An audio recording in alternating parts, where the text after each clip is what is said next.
Every year, business owners across Britain hand HMRC money they never actually owed. Not because they cheated, not because they missed a deadline, but because they stayed in the wrong business structure for too long, and nobody ever told them that a structure has an expiry date. Here's what makes this year different. On the 6th of April 2026, the tax on taking money out of your own company went up again. The maths that made a limited company an obvious win 3 years ago does not automatically make it a win today. There are people right now paying more tax inside a company than they would outside one, following advice that was correct when it was written and is quietly wrong now. And there are sole traders bleeding thousands a year in national insurance a company would never have charged them. So today I'm walking you through every stage of a business, from the very first pound you earn, right up to a business worth over $1 million, and how it passes to your family. Every figure I use is the current 2026/27 figure. No recycled numbers from 3 budgets ago. And stay with me to the end, because the most expensive mistake I see isn't at the beginning. It's right at the finish line, at the very moment you finally sell up. It's a relief worth up to £60,000, and it has a 2-year clock attached that starts long before you ever think about selling. And if you miss it by a single month, it's gone for good. There's no appeal, and no accountant alive can fix it after the fact. Quick one before we get into it. There's money people over 60 are entitled to every year and never claim. I've put every allowance, every claim, and every strategy into one book. What HMRC won't tell you. Links in the description. Right. Let's start before you've made a single pound. No registration, no company, just an idea. And yet there are already allowances sitting there with your name on them. First, your personal allowance, £12,570 before you pay a penny of income tax. But what matters more than the number is that it's frozen. And at the last budget, that freeze was extended again, right through to 2031. Prices rise, the allowance doesn't, and the government collects more from you every year without ever announcing a tax rise. Second, the marriage allowance.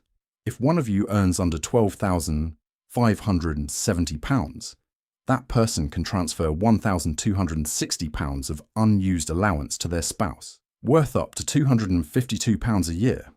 And here's the part the guides leave out. You can backdate it 4 tax years, roughly £1,000 in one payment. I've known people receive it and assume it was a scam. Third, the trading allowance, £1,000 a year of casual income, completely tax-free, with nothing to report to HMRC. There's a second one just like it for property income, and they're separate, so if you have both, you get both. Then savings. From April 2027, the amount an under 65 can put into a cash ISA drops from £20,000 to £12,000. The overall ISA allowance stays at 20, but the other 8,000 has to be invested. Now here's the bit that got almost no airtime. If you're 65 or over, you are exempt. You keep the full £20,000 in cash. The government has just handed older savers an advantage younger ones are about to lose. And pensions. Even with no earnings at all, you can pay in £2,880, and the government tops it up to £3,600. That's £720 of free money for someone earning nothing. A non-earning spouse can have it done for them. Almost nobody does it. Now let's actually make some money. Now you're a sole trader, which means there's no legal separation between you and the business. The profit is yours, and so is the tax. Lever 1, expenses. You're taxed on profit, not turnover. And yet people still pay business costs from their personal account and never claim them. That's a voluntary donation to the Treasury. Lever 2, once you pass that £1,000 trading allowance, you either claim your real expenses or deduct the flat £1,000. Whichever is bigger, never both. Lever 3, and this one rarely gets mentioned. National insurance. You pay Class 4 at 6% on profits between £12,570 and £50,270 and 2% above that. Compulsory Class 2 was abolished back in 2024. But here's the trap. If your profits drop below the small profits threshold, £7,105 this year, you stop automatically building a qualifying year towards your state pension. You can protect it with voluntary Class 2 at about £3.65 a week. Under £200 to secure a year of state pension. People only find the gap decades later when the forecast arrives and the number is wrong. Lever 4, the big one for 2026.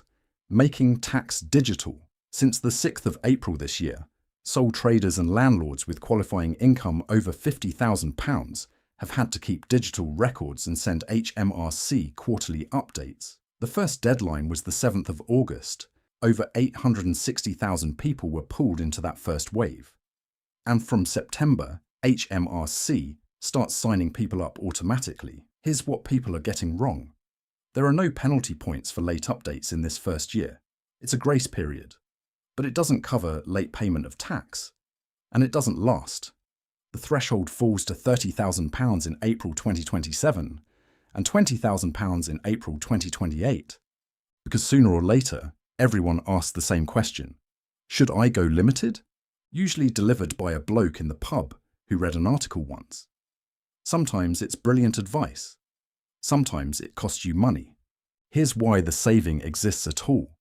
As a sole trader, every extra pound of profit is taxed on you personally, whether you needed that money or not. A limited company is legally a separate person with its own tax return and its own rate. It pays corporation tax at 19% up to £50,000, 25% above £250,000, and an effective 26.5% in between. Then if you want the money personally, dividend tax on top. And this is the number that moved. From the 6th of April 2026, it rose 2 percentage points to 10.75% at basic rate and 35.75% at higher rate. Sounds small? It isn't. A director taking £37,700 in dividends pays around £740 more this year for doing nothing differently. So the honest answer is this. Below around £50,000 to £60,000 of profit, the saving usually gets eaten by accountancy fees and admin. Above it, the maths starts favouring the company. But that gap narrows every time dividend tax rises. If someone told you to incorporate in 2021 on 2021 numbers, that advice is 3 tax changes out of date. And once turnover passes £90,000, you register for VAT anyway, sole trader or company. So VAT is never the reason to incorporate. Going limited doesn't save tax by itself either. The structure is just a container. What you do inside it is where the money is. First decision. How will you pay yourself? For most directors this year, that's a salary of £12,570 plus dividends on top. Here's the logic, because people get told the number and never the reason. At £12,570, you use your whole personal allowance with no income tax and no employee national insurance. The company pays employer national insurance at 15% above £5,000, roughly £1,135, but that and the salary are both deductible against corporation tax. So the company saves more than it spends. Now the catch nobody mentions. There's an employment allowance worth up to £10,500 that wipes out employer national insurance completely. But a company whose only employee is a single director cannot claim it. Put a second person properly on the payroll and the allowance becomes available. Next lever, paying family. If your spouse or adult children genuinely work in the business, they can be paid for it, using a second personal allowance that would otherwise be wasted. Real work, commercial rate, actually paid to them. HMRC gets suspicious when a teenager becomes head of strategy on 60 grand. Then pensions, which get far more powerful inside a company. Instead of paying him personally, the company makes an employer contribution.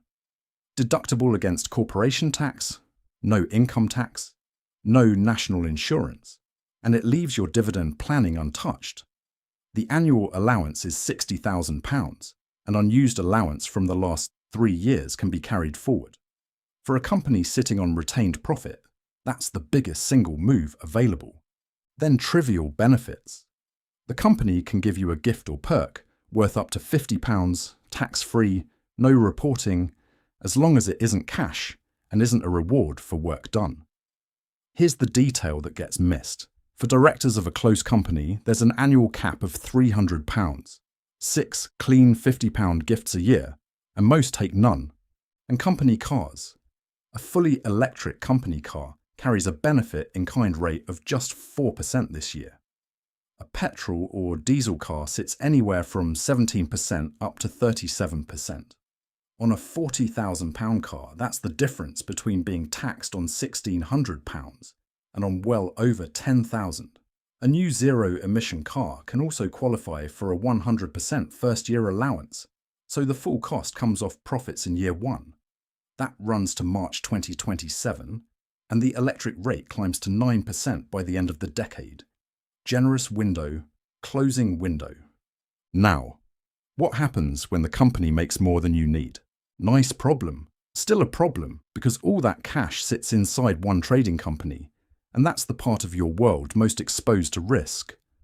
A legal claim, a bad debt, one difficult year, and everything you've built is standing in the same room as the danger. That's where a holding company comes in. You don't own the trading business directly, you own a holding company, and that owns the business. The first advantage is surplus profit. The trading company can usually pay dividends up to the holding company with no tax charge at all, because dividends between UK companies are generally exempt. So you move cash out of the risky business into the safe one without a penny of personal dividend tax, instead of paying yourself and handing over 35.75% straight away. It's the difference between moving your valuables into the safe and carrying them down the high street. Second, separation. A new venture, a property, an investment pot, each sits in its own company under the same holding company. If one fails, it doesn't drag the others down. Third, the substantial shareholding exemption.